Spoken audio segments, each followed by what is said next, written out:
next weekend, it's the CNT original movie, Fear the Dark Finger. Coming up next, it's the tale of directionless heiresses and pill-poppin' playboys on I'm Rich. Hey, race fans, it's coming.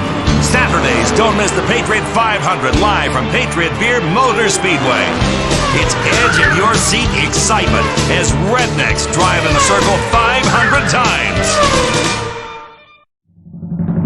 Welcome to I'm Rich, the show that puts avarice firmly on the national agenda as we zealously and emphatically discuss things rich people have. You'll never afford, and anyone with good taste would never want. In this week's show, we've got tray rich people who inherited truckloads of money and spend it ostentatiously. We've got flashy criminals who've bribed congressmen to be allowed to live as they want and get plump business contracts. And we'll get down and dirty with fab politicians who siphoned off 50% of the gross domestic product of poor countries to buy speedboats, servants, snakeskin sofas, and incredible surround sound sanitariums. Plus, we've got Liberty City's most vacuous debutante cokeheads going head-to-head and giving it in a race to see who can visit the most STD clinics and rehabs. It's glamour, guts, and really gross greed. From diamond-encrusted glory holes to the proper pronunciation of Ibiza or Ibiza. We've got a full half hour of gawking at the possessions of rich people and thinking, that should so be me. Why am I a vapid waste of a human being? Maybe I'll blow my brains out during commercials. All because you're not on I'm Rich.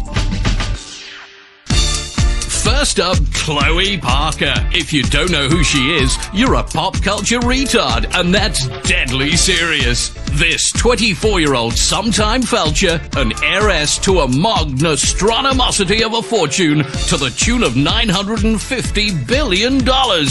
She's one seriously hot number. She's got fake tits stuffed with rubies as well. It's luxury plastic surgery taken to a whole new level. Now, to fill up time, a person is going to repeat what I just said in a different way while we watch the same footage again. Chloe Parker is 24 years old and really hot. She's worth a lot of money and is totally vapid. She's had a lot of plastic surgery, but otherwise is devoid of meaning. She's rich. She's got it all, and money is everything. She has a daddy, money, and one of those tiny little dogs that rich people keep in their vagina.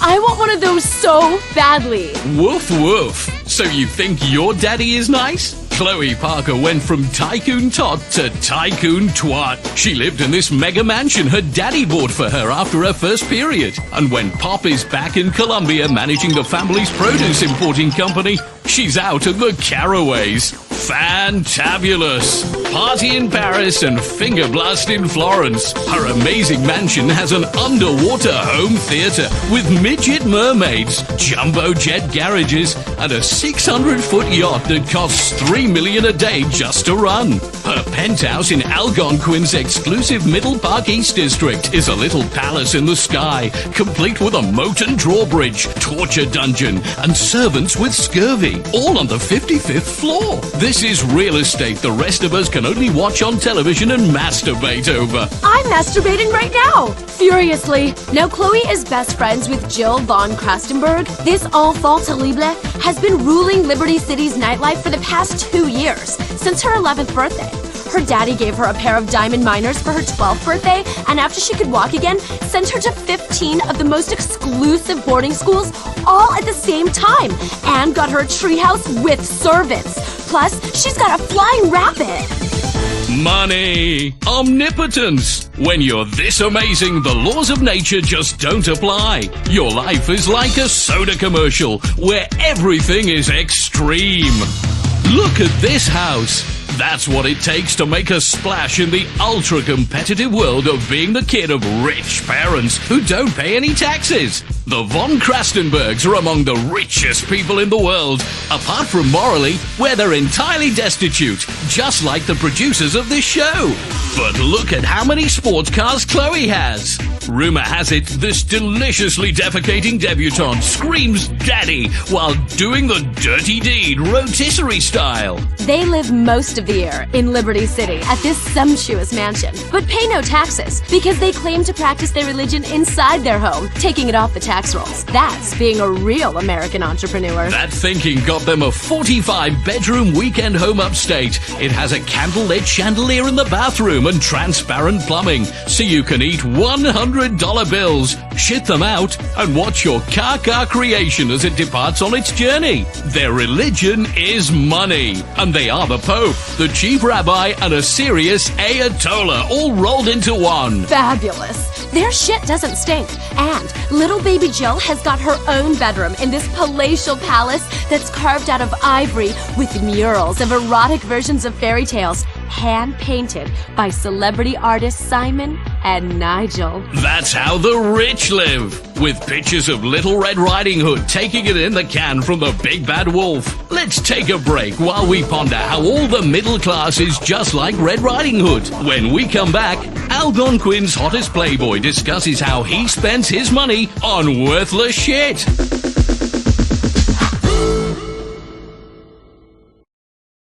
Last night I think I shit the bed. Got so drunk I gave a dude head. Life is just a merciful blur when you pop a pisswasser. Pisswasser, don't drink it slow. 3 a.m. buy some low. Sleep in the bathroom on the floor. What really matters anymore? All the crap you do all day. Who fucking cares? Anyway, Pisswasser, this is beer. Drive drunk off of beer. Pisswasser, drink all day. It helps your troubles go away. Yeah. Pisswasser, cheap German lager for export only. Next week, don't miss the CNT reality show Conjoined Twins, a hot night out. This is CNT. Welcome back to I'm Rich, the show about rich people that has the production values of a local cable access show. That's because we have to churn this shit out en masse. Luckily, people are stupid enough to watch it. Speaking of churning it out or bopping your baloney on the face of humanity, here's another vacuous rich person we're going to promote for reasons that are entirely beyond anyone's understanding. It's top Algonquin playboy, Tony McTony. TMT is like TNT. This fast-living, fast-fused, but vertically challenged bachelor and Internet 2.0 millionaire has agreed to talk to us about what being rich is all about to him. Since I became really rich, my life is incredible. I got a place with a glass floor, so I can take it up some skirts with a special camera, and a glass elevator that got a glass jacuzzi in it, and I ride up and down for hours. You know what? I'm gonna rub your nose in it. I gone from nerd to hot, quicker than you could say $750 million in stock ops. Tony's place in Los Santos is legendary. Tony may only be 5 foot tall, but what he lacks in stature, he more than makes up for in sports cars. Why have one luxury Italian Infernus sports car when you can have 2? And why have 2 when you can have 15? All exactly the same. Each one has monogrammed seats with the special Tony McTony logo. Since I became rich, I realized I needed a logo. So I got the best logo designer to make me one. It cost $15 million just to have it created. The silk thread was shit out by a Trappist monk. It's a yellow M done in an arch on a red background. You've never seen anything like it, people. My towels, my condoms, my gold rim jobs, all of it with the Tony McTony logo. Bitches loving this. Tony also hires women to sit cross-legged and topless in leather pants in bird cages hung from his ceiling, and they meditate so people really realize just how rich he is. Now I get laid all of the time, which is great because I was a virgin up until about 6 months ago. Tony spends his weekends powerboating up the Humboldt alongside Algonquin, while he gets his special platform shoes hand-built by Eskimos out of Moon Rock. He likes to get back at the kids who beat him up in school by buying the companies where they're employed and sacking them. Hey, I'm not bitter. I'm just a tiny guy with a lot of cash.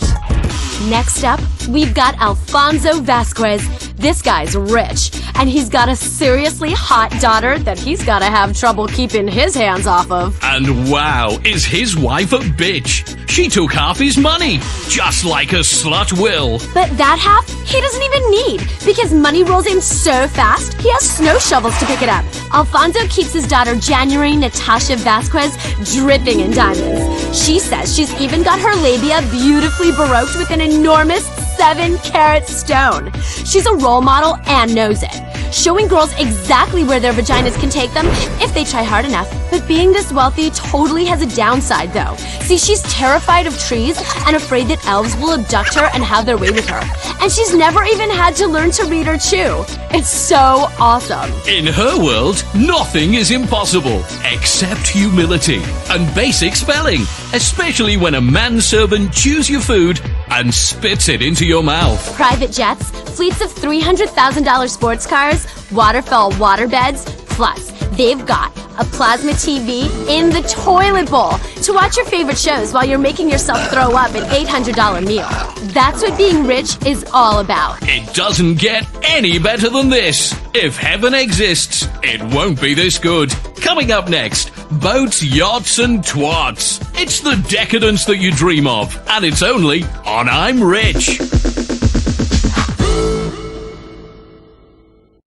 This is CNT. My name is Stephanie Pearson. I tried dating, but it mostly ended in me just getting desperate and blowing homeless guys.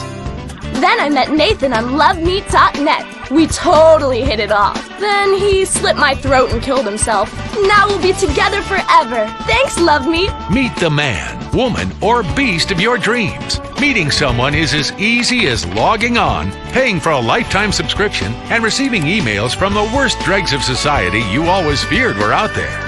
LoveMeet.net. Welcome back to I'm Rich. In this section, we've got an in-depth investigation into corruption and scandal in the charity industry, alongside a report from the front line of poverty in our own country and how bent politicians are wasting the money you give them. Only joking. Who cares about tales of woe when we've got tales of wow? We're going to talk about wealthy people like they are in any way interesting. And we'll point out how pathetic your life is because you don't have emerald-encrusted toilet paper or a pet dragon that shits pizza. That's amore. Speaking of shit. Liberty City has taken decadence to a whole new level recently, officially becoming the world's capital of stupid money when 5 generations of inbreeding created a wasp icon so drunk with fame and wealth he doesn't even know his own name. Lyle Cleethorpe V's ancestors made their fortune selling tobacco and slaves, both of which are good. But the Emancipation Proclamation didn't get his family down. They import all their labor from Mexico for pennies, making him mega ultra party time rich. He spends his time sleeping with models whose shoulder blades could cut paper, holding court at the fanciest clubs in town, such as the legendary celeb hangout Maisonette 9.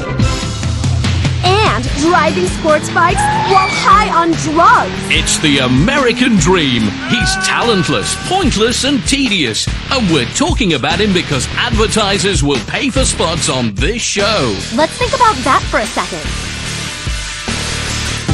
There.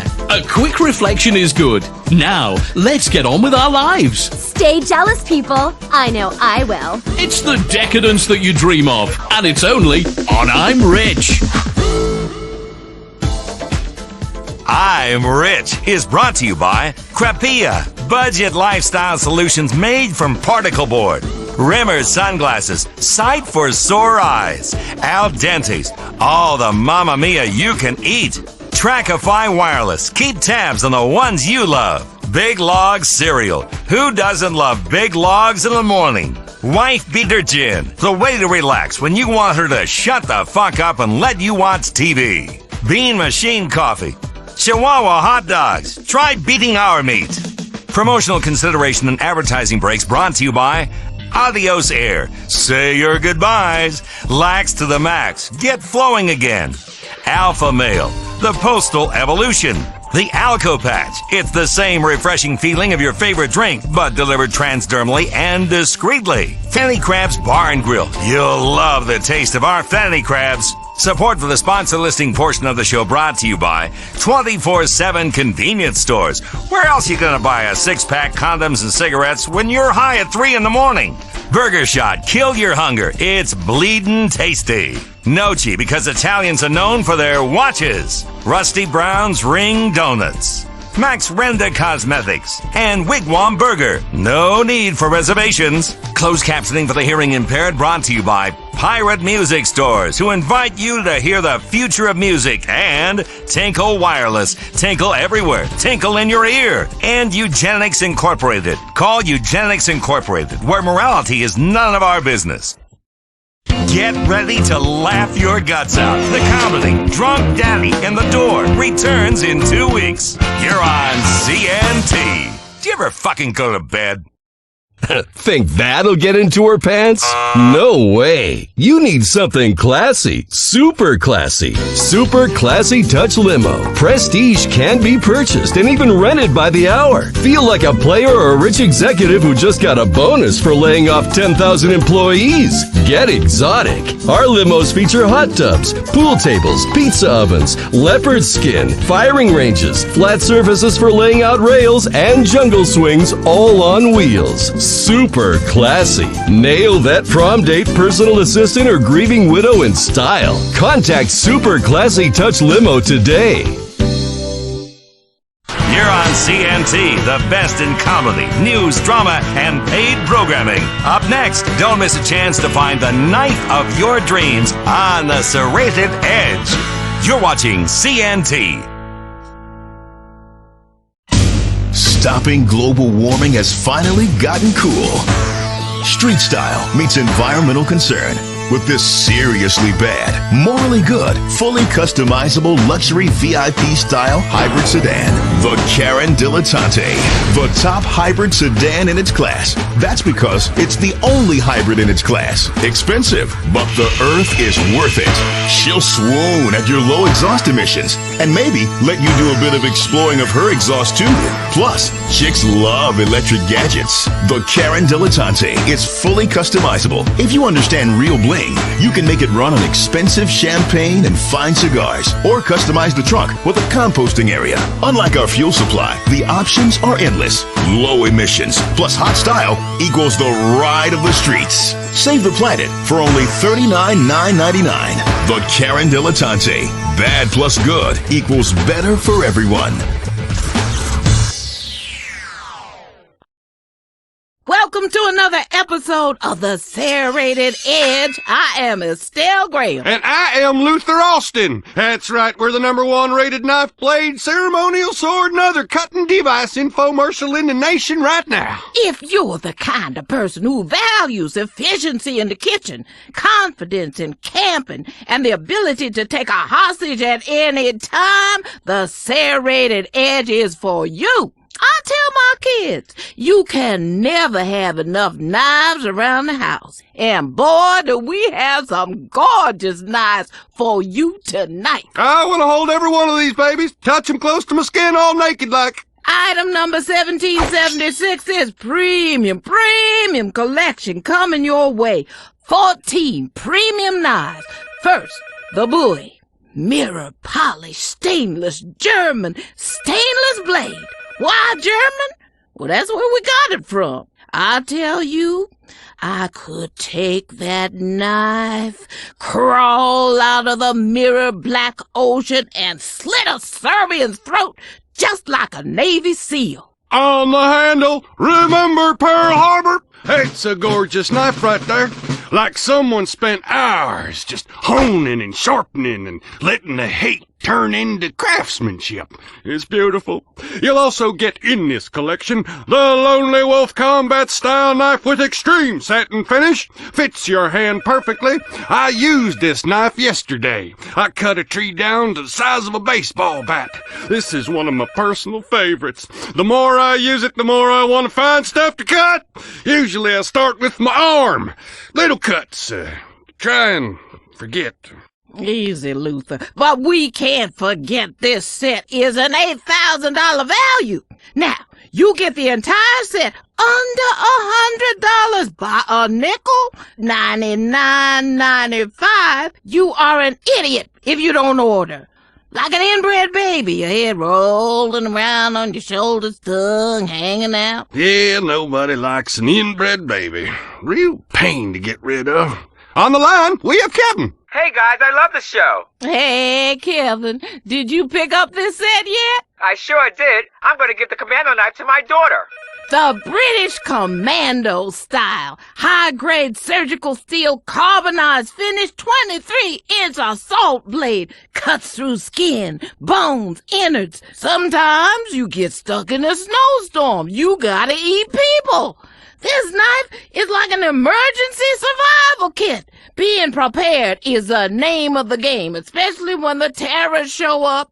You know, that knife, it just screams freedom. I love the saw in the back. That's a really nice feature. One time I got pinned under a car and had to save myself by sawing off a limb. I don't miss it at all. I love cutting things. And it's laser etched. We will etch your name on there. Patty Sue, Bobby Joe, Shit Dick, whatever you want. There you go. Estelle, you've gone truly crazy with this sale. I'm gonna cut somebody. 1 minute left. I will not be coming back to this set. Someone else is gonna get your knives, and you might meet them in an alley someday.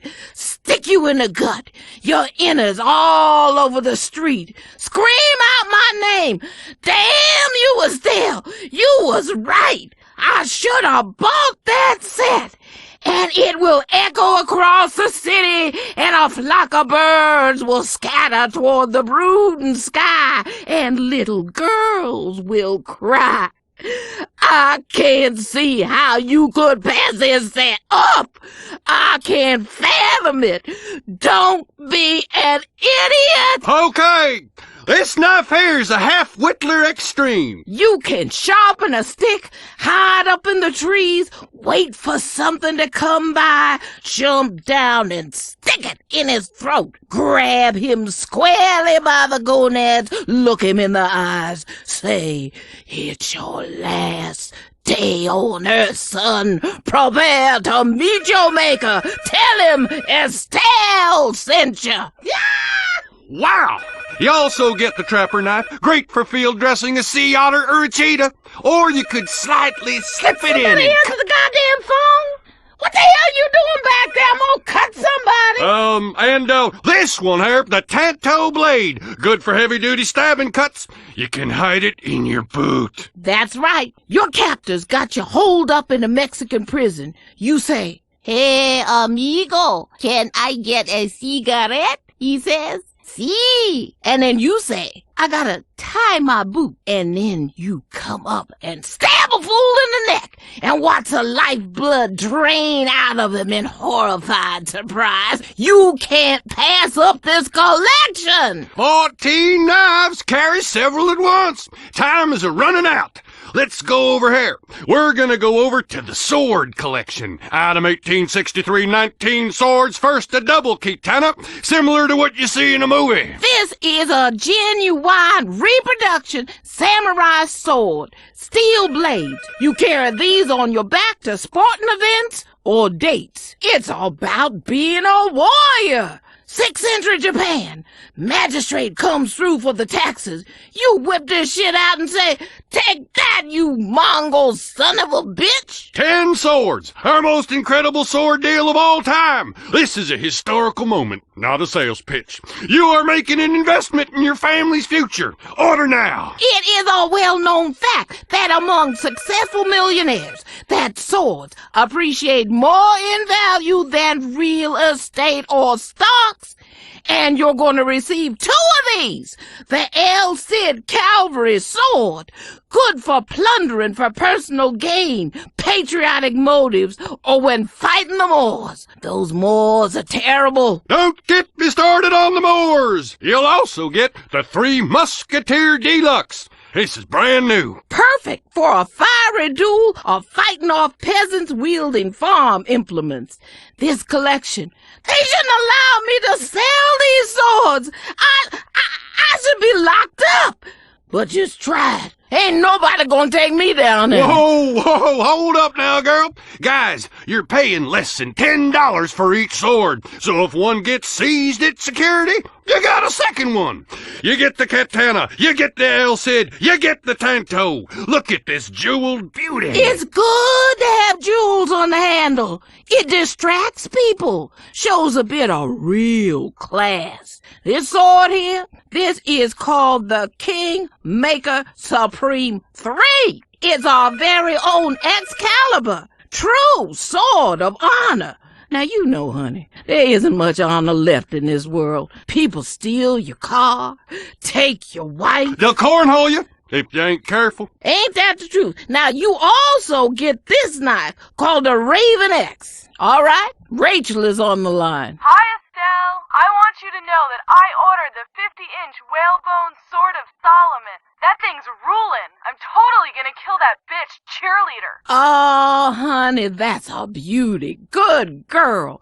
Religious swords have extra power, and we had this one blessed by a voodoo priest. I tell you, I get carried away with all these deals. Oh, this is a luxury. Hot, sexy luxury, like rich people have. Incredible value. You can't buy people for this much money. And I've tried. Are you picking up the Kingdom of Heaven collection? I sure am. As soon as I get it, I'm terminating a pregnancy. If you find a better price anywhere on the 19-piece ornate ceremonial sword collection, I'll eat crow. You'll also get this. The Gladiator 9. It's the 9th iteration of the popular Gladius, inspired by ancient Roman orgies. Its short stabbing motions are excellent in close quarter combat. This is old ancient world style Damascus steel. There are 4 kings of the beast happily mating on the handle. Woo! Woo! Look at the eyes of the lion done in gold on the handle. That's the last thing people will see, and this is the last you'll see of this collection. $99.95. Order now, honey. 19 ceremonial and historical sword collection.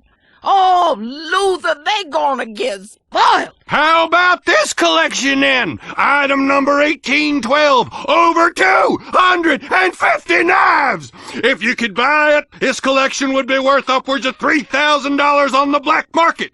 What are they going to receive, Estelle? Oh, look at this one. Push a button, bam! Knives open, cops dead.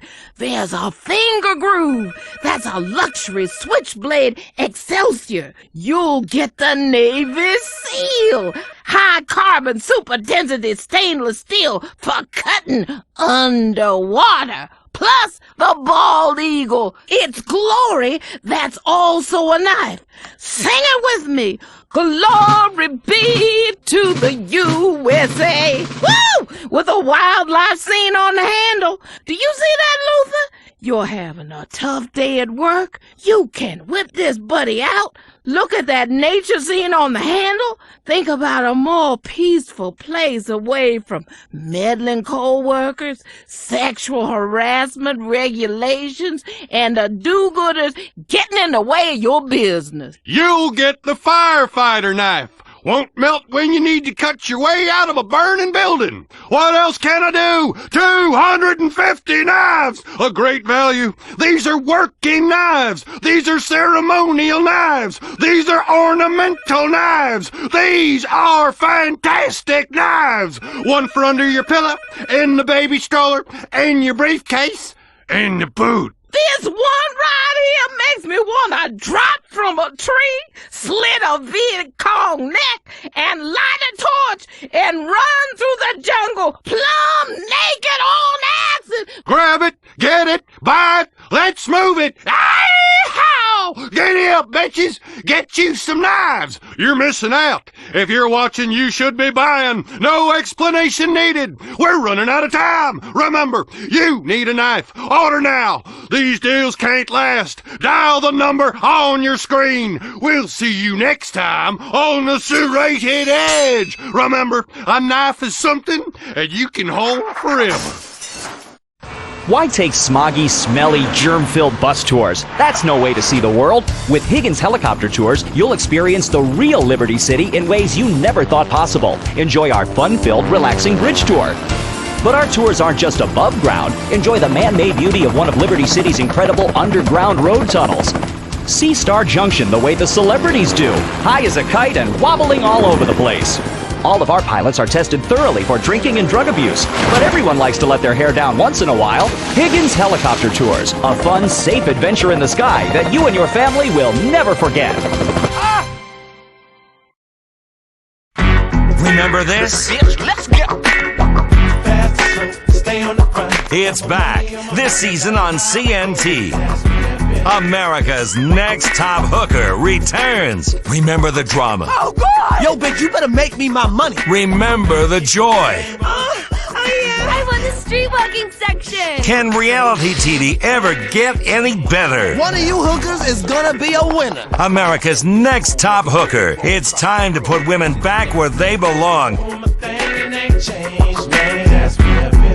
This is CNT. CNT has all your favorite movies. Wednesday at 9 Eastern. It's the smash hit movie, Bad Girls. Car wash fundraiser. Message of hope. May not be suitable for all viewers. This is CNT. Tonight, a major TV event. Part 1 of the story of a remote Dutch trading post that would become the armpit of the world. It captured our imagination and held our dreams close to its breasts, gently drowning us in a milky discharge. It is the site of some of mankind's most grandiose achievements, and also our society's most squalid and depraved debaucheries. A history of liberty. Major support for this documentary is brought to you by the Bank of Liberty and the Public Broadcasting Corporation, where our budget is cut every year to pay for more bombs.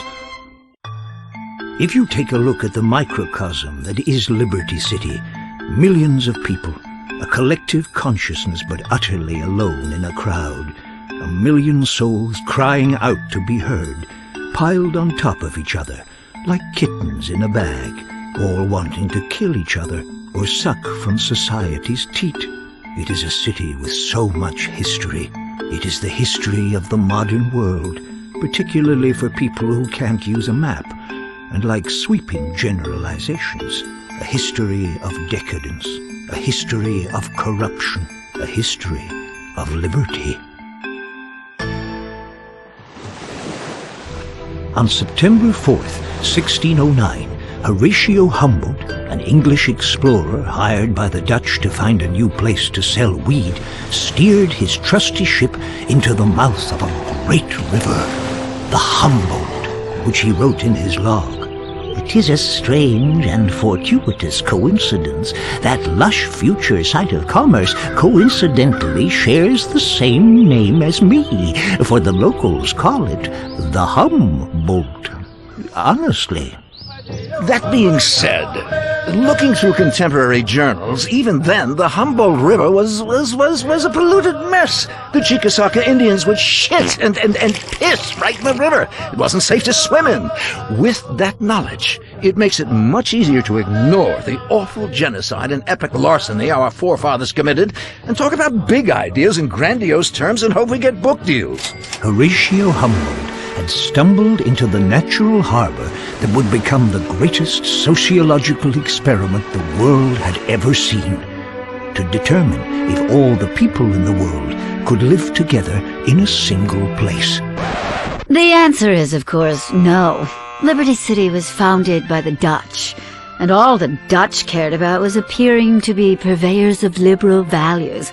But all they really cared about was pimping women and getting high. They were, in effect, well, I guess the first rappers. They wanted to find a place where they could party and kill people. Knowing this, it does make the act of highway robbery that our forefathers committed with regards to the Dutch a lot easier to forget, and we simply mask it in patriotic foundation myths.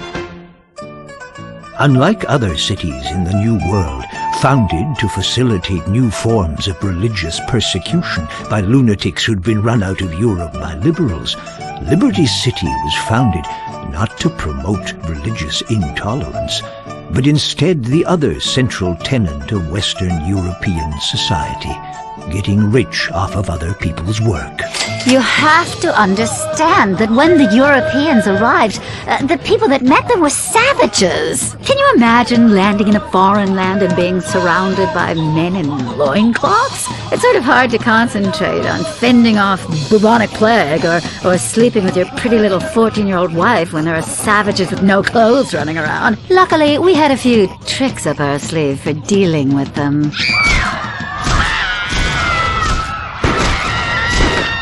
When Liberty City was founded at the beginning of the modern age, it quickly expanded its ego and learned to hate everyone else. Cities that were 3,000 years old couldn't hold a candle to the undisputed, self-appointed capital of the world. Oh, the maps were really, really shitty back then. I mean, I don't know if it was the drink or the scurvy or the raging syphilis passed about by the town bike, but look at this map! It's like a Spaniard with polio painted it. It's one of the reasons people took so long to get anywhere. I mean, the shitty maps. The other reason was the savages. Advertisements were sent back to Europe, promising settlers a new life in a new city that had 24-hour convenience stores, roller coasters, and the entertainment of a nightly hanging at the gallows. All the things civilization had brought to bear on this land. All of Europe wanted to come see what freedom was really like. When they arrived, they were aghast at America's new pastime, watching animals fuck and betting on it. Yes, well, this truly was the city of the future. Word spread, so did the settlement. They chose the slender island in the bay, which they called Algonquin, after the old Indian word Algon-ku-win, thought by some to mean place for condo skyscraper, and by others as island to catch an STD. In 1625, right after the colony was founded, the first ship of slaves arrived to give the hard-working, morally upstanding, non-hypocritical Americans, newly free from the tyranny of Europe, time to focus on important things in life, like yelling at their women for buying too much shit in the strip mall. The new economy was a boom. It was very different from failed Jamestown, where a bunch of incest-loving cannibals consumed each other in an orgiastic fury of self-important nonsense, although the exact nature of the differences escapes me just at the moment. But regardless, Liberty City gave the white settlers plenty of time to focus on the important things, like getting laid. The slave craze was huge. It was like waiting for a new iFruit phone to come out. People would line up at the docks and wait in line for days to own their very own person, and then put them online for a higher price. Some dissenters wondered about the moral consequences of a nation founded on genocide, slavery, and theft, but they were quickly imprisoned as being unpatriotic by proto-chicken hawks. Of course, we have very different values now. That year, all the local indigenous tribes were brought together and paid for what would be the greatest real estate deal in the history of the world. 14,000 acres of prime downtown real estate for some spare change, a porno magazine, and front row tickets for a game of cricket. Cricket is the most boring game ever. What do the British know about sports? They're all gay. The Dutch had a land of plenty. They traded beaver skins, a 17th century version of wife-swapping, and partied late into the night. But founding a country on getting shit-faced and working slaves was trouble from the start. It hadn't worked for the Greeks, and it wouldn't work for the Dutch. 4,000 miles from home and no internet connection to read up on soccer scores, the populace became disenchanted. The colony's deep-seated racism and love of 24-hour shopping would begin to prove to be its undoing.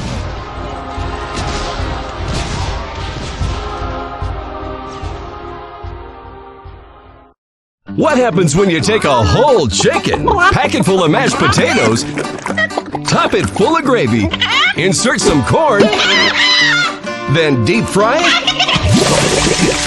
You've got yourself a meal. The all-new stuffed Pollo Todo Frito, now at Cluck & Bell. The meal in one just got massive. Cluck & Bell. Liberty City! You don't need money to drive away at Sully's! How about the Farachi? Here's a fine racing machine for you. There's been a lot of special moments in this beauty. So special, there was an Amber Alert issued. They never found her, but it's yours for $7,999. Enjoy the power of the open road today. Oh boy, Sully's got a nice one for you here. The Emperor. Fast as hell. And the airbags have been successfully tested by the previous 3 owners. None of them are in the state to drive anymore, so the car is yours now for the low price of $12,999. Sully's has trucks too! The EXT!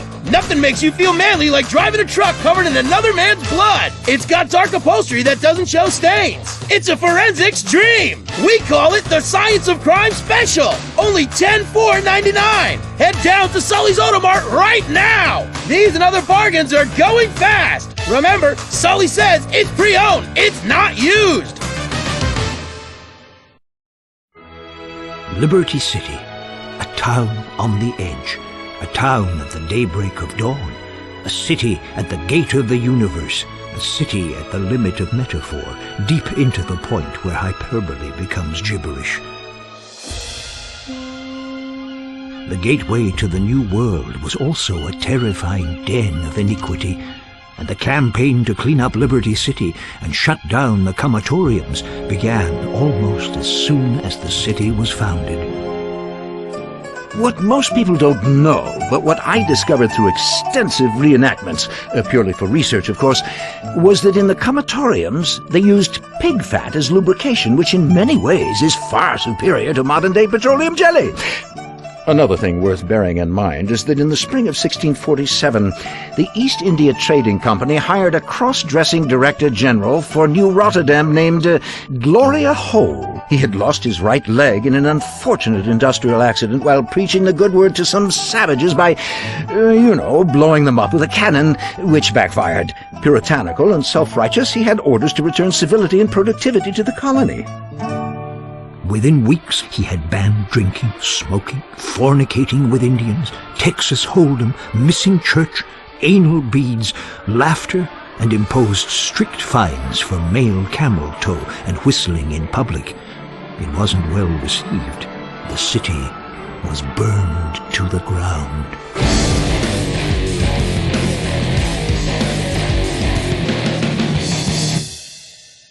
Within a few years, New Rotterdam had become so diverse that the Dutch had become a minority in their own colony. Then, just like today, nobody paid attention to the Dutch and only passed through to get stoned or screw a hooker while pretending that they were going there to look at the depressing paintings and smelly stagnant waterways and wooden shoes. Diversity was troubling, and with diversity comes chaos, as we know to our peril today. Nietzsche said that, and he was so clever he ended up in a lunatic asylum. Then, leaders began to fear the worst. They were totally petrified of the Jews showing up. Taxes were reduced so everyone could afford their own firearm, and a pattern for the country was now set in stone. Ignorant, scared xenophobes armed to the teeth trying to protect their borders. It's always been a great nation. What? I'm not racist. On August 27th, 1664, heavily armed British warships entered the harbor. The colonists signed a petition requesting to be ruled by the British, so they wouldn't have to brush their teeth any longer, and could be certain they were better than everyone else.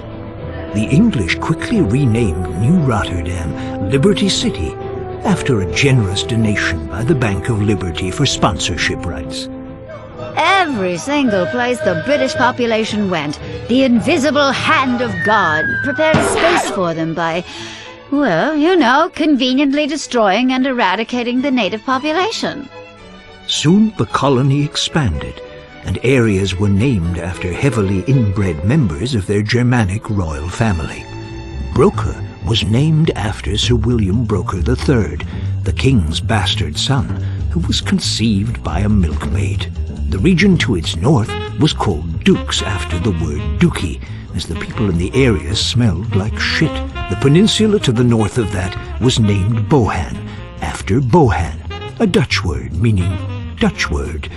And the area across the river was dubbed Alderney, after Philip de Alderney, who was the only person who could tolerate living in an oily, mosquito-filled swamp full of industrial wastelands and soccer moms. But things wouldn't be quiet for long. Pretty soon, the residents of Liberty City began to fight with the British over taxes. Americans felt, and well, rightly so, that they shouldn't have to pay any taxes. Let the markets sort it out. Poor people will die, rich people will win. Welcome to progress. And so began the American Revolution, a bloody battle by men and women who wanted to leave the tyranny of England's tax structure that paid for burdensome health care and unnecessary public education. This was a war agitated by a number of musket companies who knew they would win whatever the outcome. And of course you can still see that rich tradition today. Americans don't want health care or education. No, we want guns and fireworks shows and wars so politicians can invest in armament companies and clean up. And of course we want drugs. Oh, yes, lots of those. Strong ones you take with young co-eds when discussing their thesis and then begin to rub their thighs while they say, "Didn't I hear you on that documentary?" And you whisper to them until they pass out. But I digress. The American Revolution was bloody. Soon the French joined in the war to help the struggling American insurgency. No, they did not. Yes, they did. They joined in by sending a big statue, which won us the war when the British all died laughing at a giant Martian transvestite eating an ice cream cone. Whatever. We saved their asses in WW2. Get me some freedom fries. The Revolutionary War quickly ended. Residents pulled down the statue of King George and melted it into gold chains, gold teeth, and golden toilet seats. The Union Jack was taken down in Liberty City, replaced with the Stars and Stripes, and the newly liberated Americans celebrated.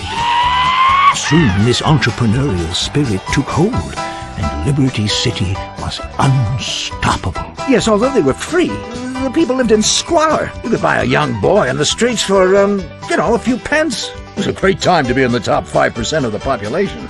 It was a great time to be white. Yes, but soon meddlers like Alexander Hamilton and Thomas Jefferson came in to change the successful agrarian-based slave economy to one of excessive service fees for concert tickets and huge turnpike tolls. With slavery soon outlawed in Liberty City and the other northern colonies, righteous women were forced to spend time under the train tracks, servicing men for 3 pence. You could get your knob slobbed for less than the price of a donut. It was a nation on the up. The politicians were having a field day. You couldn't get them to vote because they were all out having their knobs slobbed. To keep the country moving forward, the capital of the nation was moved from Liberty City to a malaria swamp on the banks of the Potomac, miles to the south. Thankfully, the politicians moved out of Liberty City, and the stage was set for organized crime and mobs to really make a difference. The city soon became, a microcosm of all the contrasting elements of modern life. Palaces, self-extravagance, squalor, tenements, trannies, men, women, and children crowded together like a nest of cockroaches, just like the Liberty City of today, only with less rich hedge fund dorks trying to be homeboys. With tensions rising and civil war on the horizon, Federico Fitzpatrick planned to head off and teach the South a lesson. But before doing so, continued his great project to bring calm and civilization to all. A central repository for the most hopeless specimens of degraded humanity to get high in. A park in the middle of Liberty City that would become the great democratic meeting ground, where, no matter how rich or how poor, you could get dragged into the bushes and raped. Yet beyond its tranquil borders, tension was breaking out. A lot of people were tired of living in black and white. They wanted color, and there were riots. There were kids sleeping in the streets, begging, willing to do anything for a nickel. And there were no taboos or TV shows to catch you doing what is natural between a man and a boy. The nation was sliding inexorably into civil war, which we'll leave until next time. Unless you have the foresight to pre-order the box set of DVDs, join us next time for A History of Liberty Part 2, The Civil War and Beyond. CNT Wednesday nights this fall. Don't miss the return of Funeral Factor, American Asshole, and a whole new Shitty Singer competition. This is CNT.